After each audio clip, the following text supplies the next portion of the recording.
Chapter 38. The long-awaited wedding.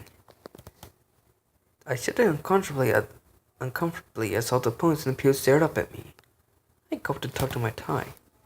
I was standing at the altar, waiting for Twilight to walk down the aisle.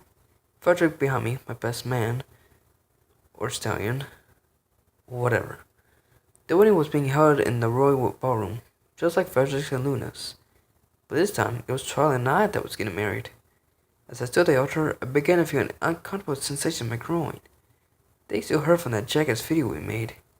It's been 2 weeks, and yet the pain is still there. May need to see a doctor about that. I just looked over. You alright? You look nervous. I shook my head.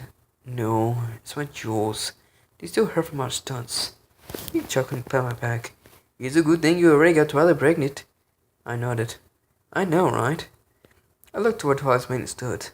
Instead of one, she had all 5 of her friends as her maidens. I shifted my gaze out the pews, to where Greg and all of the other bronies sat. I glared at him.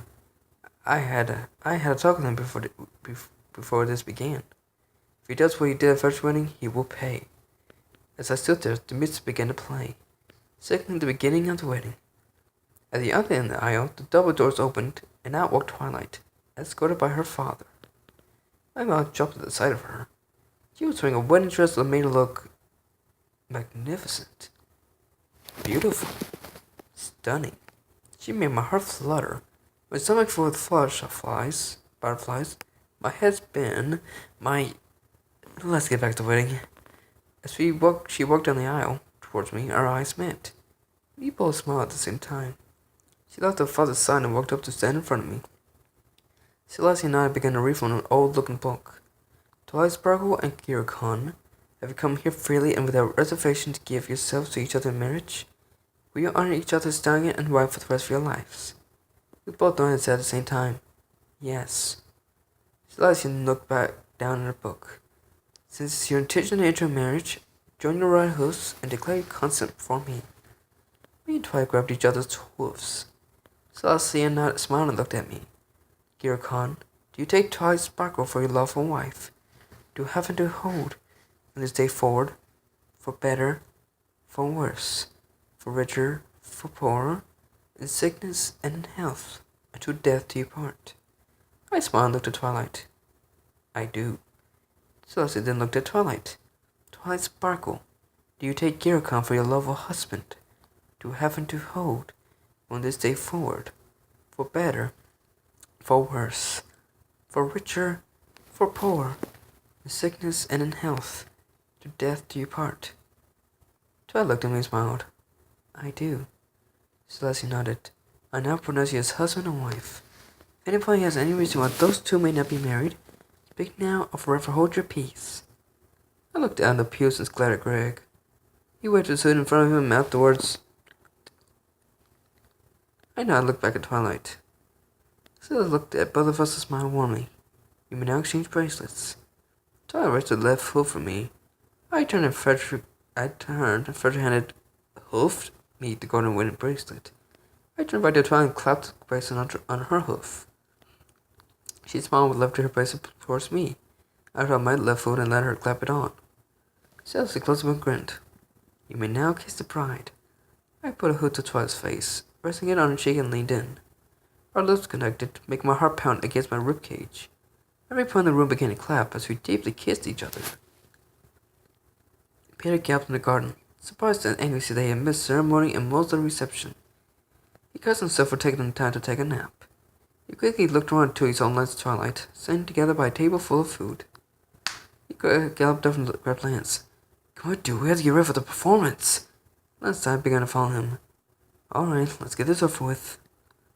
I picked up the guitar as I stood on stage in front of all the ponies that had shown up for the wedding. Peter, David, and I had worked hard to memorize this song. I hope I can do it, because for this song, I'm going to need to sing and play the guitar. All my past attempts have been somewhat unsuccessful. I looked behind me to make sure everyone was ready. Peter was holding his guitar, ready to begin. David was sitting behind his drums, preparing to begin.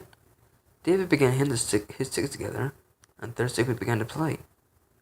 As we played, I looked through the crowd till I found Twilight. I locked my gaze on her, and she looked hers with mine. I leaned to the mic and began to sing. There was a pause in lyrics. My gaze had never let Twilight done the whole part. This song was for her and only her. As the song began to back up, I smiled and leaned to the mic. As we finished the song, the crowd exploded with cheering. But I didn't care. I was still looking at Twilight, the only thing that I cared for. She was smiling with tears in her eyes, but they were tears of happiness. I smiled back, a tear in my eye also. I felt happy.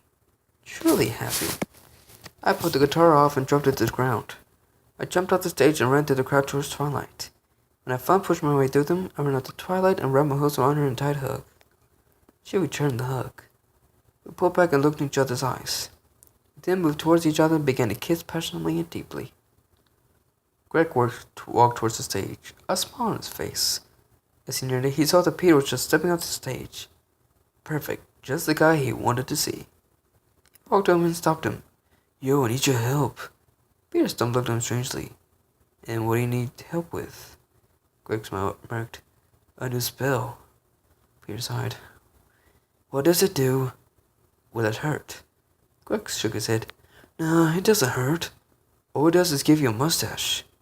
Peter seemed to consider it. Fine, but just that one spell. Greg nodded. Got it. Hold still. As his horn began to glow, and the spell started to take effect, David ran past him at full speed, bumping into Greg, breaking his concentration. His horn glowed even brighter as he accidentally let out 5 spells at once. The light from his horn began to fill the room, engulfing Peter. When the light from his horn began to clear, he looked to where Peter had been. But he wasn't there. He was gone. All that remained was a small burnt spot on the floor. He face-huffed. Why did I not think of a tougher sailor than all of those other ones? He looked at him and thought for a second. I wonder where I sent him. He walked over to a box and pushed over the burnt spot. Better cover them before anyone saw it. I walked out of the palace, Twilight by my side. We continued down the street towards my house. Tonight was going to be a night to remember.